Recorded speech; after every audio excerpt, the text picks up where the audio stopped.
मेरे प्रिय बच्चे, क्या सोच रहे हो? जीवन में विभिन्न प्रकार की समस्या तुम्हें घेर रही है, जिसकी वजह से तुम्हारा मन व्याकुलता और कठिनाइयों से भरता चला जा रहा है। तुम्हारे मन में रह रहकर विभिन्न प्रकार के विचार उत्पन्न हो रहे हैं। ऐसे विचार जो तुम्हें पीछे की ओर धकेल रही हैं, ऐसे विचार जो तुम्हें नीचे गिराने का प्रयास करते हैं। मेरे प्रिय बच्चे, मैं समझता हूँ तुम्हारे मन पर क्या गुजरती है।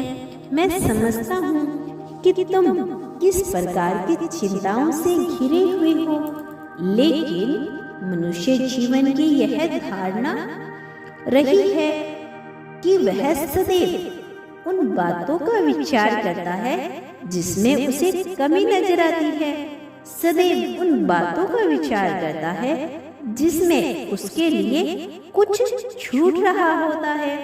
वह कभी भी उन बातों का विचार नहीं करता जिससे उससे लाभ हासिल हो, जिससे उसका जीवन बेहतर चले।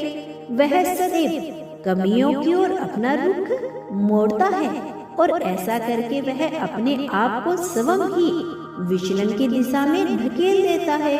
मुझे पता है तुम विभिन्न प्रकार की चिंताओं से क्यों घिरे हुए हो, लेकिन मैं तुम्हें यह बताना चाहता हूँ कि तुम्हें अपने नजरिए में परिवर्तन करने की बहुत आवश्यकता है।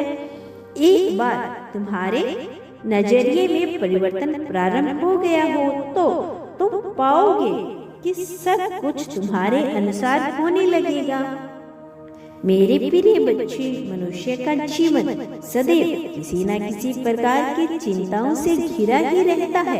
वह केवल तुम्हारे जीवन की घटना नहीं है, यह सभी के जीवन की घटना है, लेकिन महत्वपूर्ण है कि वह अपने जीवन को किस नजरिए से देखता है, क्योंकि जब वह केवल अपने जीवन की कमियों पर नजर दौड़ाता है, अपने जीवन की कमियों को देखता है, तब वह आभार व्यक्त करने के बजाय केवल और केवल नकारात्मक को आकर्षित करने का कार्य करता है।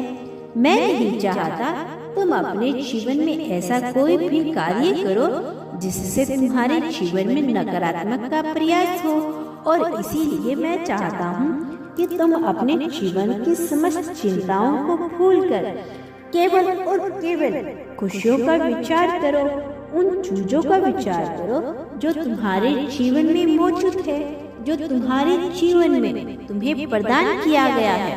फिर तुम पाओगे कि तुम्हारा जीवन स्वतः ही खुशियों की ओर मुड़ रहा है। मेरे प्रिय बच्चे, तुम सदैव प्रेम के लिए तरसे हो, लेकिन क्या तुम्हें पता है कि अब तुम अपने जीवन के सर्वश्रेष्ठ समय पे आने वाले हो। तुम अपने जीवन के चरम उत्कृष्ट से गुजरने वाले हो, और ऐसी स्थिति में तुम अपने सर्वोत्तम प्रेम को प्राप्त करोगे। जब ऐसा होगा तो तुम्हारा मन प्रसन्नता से भर जाएगा। जब ऐसा होगा तो तुम्हारे मन में किसी भी प्रकार की समस्या नहीं रहेगी, बल्कि तुम्हारा मन खुशियों को ही आकर्षित करने लगेगा। लेकिन तुम्हें अपनी प्राथमिकता को तय करना होगा। तुम्हें कर्म से कर्म बंद करके अपनी प्राथमिकता को लिखना होगा, क्योंकि जब तुम ऐसा करोगे तभी यह तय होगा कि तुम अपने जीवन में सर्वप्रथम क्या पा लेना चाहते हो। मैं तो सदैव तुम्हारी भलाई का ही विचार करता हूँ। मेरे प्रिय बच्चे, तुम्हारे जीवन में खुशियों का दौर प्रारंभ हो रहा है, इसे अपनाना शुरू कर दो। अब मैं जो तुम्हें बताऊंगा वह तुम्हें समझना होगा, क्योंकि अब यह शाब्दिक अर्थों में नहीं होगा, सांकेतिक अर्थों में होगा। यह तुम्हें दिखने लगेगा विभिन्न मौकों पर भी, कभी तुम्हें संख्या के रूप में तो कभी प्रकृति के उपलब्ध विभिन्न वस्तुओं के माध्यम से तुम्हें दिखता रहेगा। और इस तरह से मेरे बच्चे, तुम जब इसे समझने लग जाओगे तो अपने जीवन के इस दौर में पहुंच जाओगे जहां से तुम्हारे लिए सब कुछ बेहतर होना प्रारंभ होने लगेगा। मैं जानता हूँ तुम अपने जीवन में बहुत बार दुखों का सामना किया है, बहुत बार कमजोरी का सामना किया है, लेकिन मैंने तुम्हें कभी भी कमजोर नहीं बनाया था। इसीलिए तुम्हें कमजोरी से ऊपर उठकर सोचना होगा, तुम्हें कमजोरी को भुलाना होगा। और जब तुम कमजोरी को भूलकर आगे बढ़ जाओगे, तब न केवल तुम खुशियों को आकर्षित करोगे, बल्कि तुम उस प्रगति को भी पालोगे जिसे पाना तुम्हारे हक में है और जिसे पाना मनुष्य के बस की बात नहीं है, जिसे केवल वही पुण्य आत्मा प्राप्त कर सकती है जिस पर ईश्वर का सीधा हाथ होता है। मेरे प्रिय, मेरे बच्चे, तुम पर मेरा सीधा हाथ है और मैं सीधा तुम्हारा समर्थन करने के लिए आया हूँ।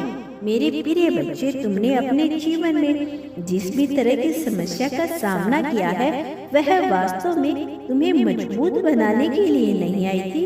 कोई भी तुम्हारी समस्या तुमसे कमजोर करने के लिए नहीं आई थी। इसीलिए जब वह तुम्हारे जीवन में घटी, तब तुम मजबूत बनते चले गए।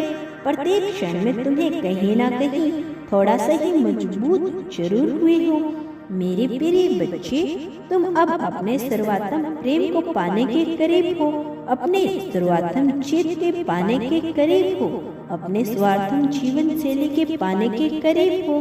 इसे सहज स्वीकार करो, इसे अपना लो। तुम पर विशेष कृपा बरसने वाली है, तुम्हारा समय प्रारंभ हो रहा है। एक बात सदैव याद रखना, तुम इस संसार में जो कुछ भी बांटते हो, बदले में अपने लिए भी वही अवश्य प्राप्त करते हो। एक नहीं, दो नहीं, बल्कि कई गुना ज्यादा मात्रा में धन, त्याग, संपत्ति, स्वार्थ, समृद्धि, संपत्ति, जो कुछ भी बांटते हो, दुख, सुख, सौंदर्य, मित्रता, अपनापन, दोस्ती, जो बांटोगे वह पाओगे। चयन सदैव तुम्हें करना हो और यह प्रतिदिन करना होता है। यह कोई एक बार की क्रिया नहीं है, नियंत्रण इसे करते रहना पड़ता है। तुम चयन करो, फिर देखो तुम्हारे पक्ष में कैसी चीजें होने लगती है। तुम ना कभी इस संसार में अकेले थे और ना कभी अकेले होगे। इसीलिए चिंता करना छोड़ दो, भयभीत होना छोड़ दो। मेरा आशीर्वाद हर पल तुम्हारे साथ है, हर पल मैं तुम्हारे साथ रहूंगा। सदा सुखी रहो। मेरे आने वाले संदेशों की प्रतीक्षा करना, मैं अवश्य आऊंगा तुम्हारा मार्गदर्शन करने, तुम्हें उचित राह पर ले जाने के लिए। सदा सुखी रहो, लोगों में खुशियाँ बांटो। मेरे प्रिय बच्चे, मैं सदैव तुम्हारे साथ हूँ। मैं कल फिर लौटूंगा अपना अगला संदेश लेकर। मेरी प्रतीक्षा करना मेरे प्यारे बच्चे। क्या तुम आगे भी मेरे संदेश को सुनना चाहते हो तो कमेंट बॉक्स में अवश्य बताना।